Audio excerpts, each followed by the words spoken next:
दोस्तों, American diplomat India में सिर्फ दोस्त ही बनने नहीं आते, बल्कि कुछ और भी नियत रख के आते हैं। ऑपोजिशन लीडर से मिलना, AIMIM के चीफ असदुद्दीन ओवैसी से मिलना, जो अकेला बंदा था जिसने शेख हसीना का इंडिया में रुकने पे क्वेश्चन किया था।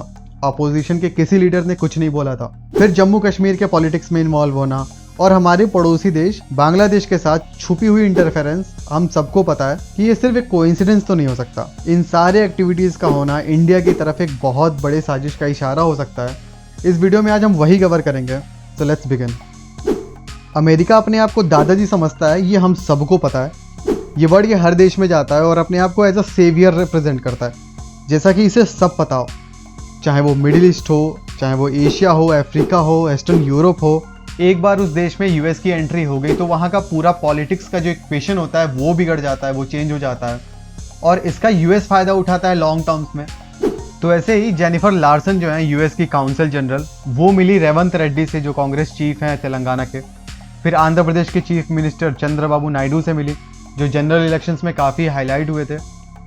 यहाँ तक तो ठीक था। उसके बाद से जेनिफर मिलती हैं असदुद्दीन ओवैसी से और जेनिफर का स्टेटमेंट ये आता है कि we shared issues and concern. अब ये बड़ा ही इंटरेस्टिंग स्टेटमेंट है। अभी कुछ दिन ही पहले आप सबने सुना होगा कि प्रेसिडेंशियल कैंडिडेट हैं जो डोनाल्ड ट्रंप अमेरिका के, उनके ऊपर असैसिनेशन अटेम्प्ट हुआ है। ऐसा किसी देश में नहीं होता कि किसी प्रेसिडेंशियल कैंडिडेट के ऊपर असैसिनेशन अटेम्प्ट हो। और वो आता है हमारे देश में और वो बोलता है कि आपके इस देश में प्रॉब्लम है और इंडिया में प्रॉब्लम्स हैं, उसको रेज करना बहुत ज़रूरी है, वो बहुत कंसर्न है। तो ये खुद में ही कितनी हिपोक्रेसी वाली बात है कि जिसके देश में खुद प्रॉब्लम है वो दूसरे को आके सिखा रहा है। तो ये तो अमेरिका की नीयत रही है बहुत पहले से, उनका यही प्रॉब्लम है, सुपीरियॉरिटी कॉम्प्लेक्स। और कुछ प्रॉब्लम इंडियन अपोजिशन के साथ भी है। इनके कुछ भी प्रॉब्लम होती है ना तो ये यूएस के गोद में जाके बैठ जाते हैं। कभी राहुल गांधी पहुंच जाते हैं तो कभी ओमर अब्दुल्ला बुला लेते हैं यूएस डिप्लोमेट्स को। इंटरनल अफेयर्स को आप किसी और देश के साथ, खासकर अमेरिका जैसे देशों के साथ शेयर कभी नहीं कर सकते। वो आपकी वल्नरेबिलिटी का फायदा उठाएंगे, खासकर जब हमारे पड़ोसी देश पाकिस्तान और चाइना जैसे हों। सितंबर अक्टूबर के महीने में जम्मू कश्मीर में असेंबली इलेक्शंस होने वाले हैं और उसके कुछ टाइम पहले यूनाइटेड स्टेट्स के डिप्लोमेट्स आ गए।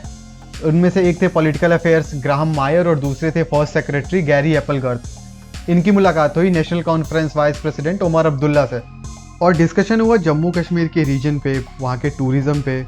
तो ये सारी कहने वाली बातें हुई। अभी एक महीने में चुनाव है और फिर यूएस डिप्लोमेट्स आ रहे हैं, आपसे मिल रहे हैं, तो ये कुछ फिशी सा तो लगता है ये मामला। हम सबको पता है कि कितना वल्नरेबल प्लेस है जम्मू एंड कश्मीर, तो कुछ भी नहीं कहा जा सकता। इसका आउटकम अभी क्या निकल के आएगा, सेंट्रल गवर्नमेंट को इस पे ध्यान रखना पड़ेगा, इस पे एक नज़र रखनी पड़ेगी।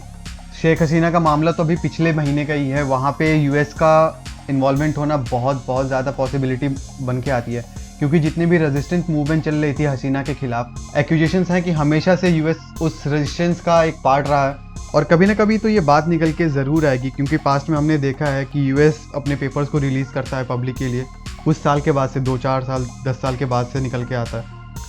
तो उसमें बिल्कुल क्लियर होगा कि यूएस ने कुछ किया था या नहीं किया था बांग्लादेश में। जम्मू कश्मीर में असेंबली इलेक्शंस भी आ रहे हैं। 18 सितंबर को स्टार्ट होगा पहला फेज, दूसरा फेज 25 सितंबर और तीसरा फेज 1 अक्टूबर को। And counting will take place on 4 October.